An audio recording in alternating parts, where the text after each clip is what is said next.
రాక్షసుడే హింసలు పెడతాడు, అణచగనే కొడతాడు రాజేవపడు.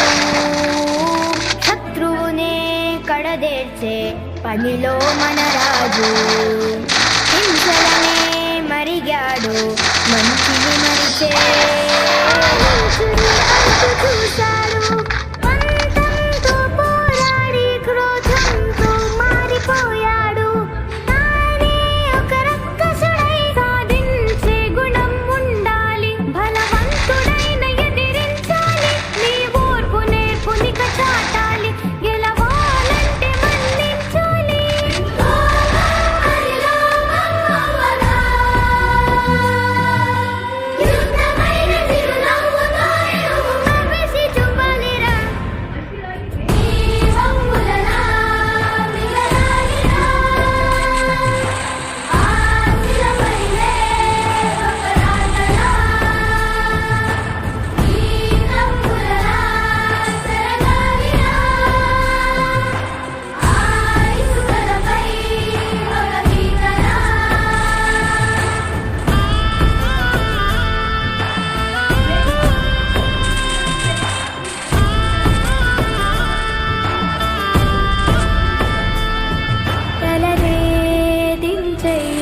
జగడాలకే పోకురా, పగనే తుంచెయ్యి, అది ఎప్పుడు కీడురా.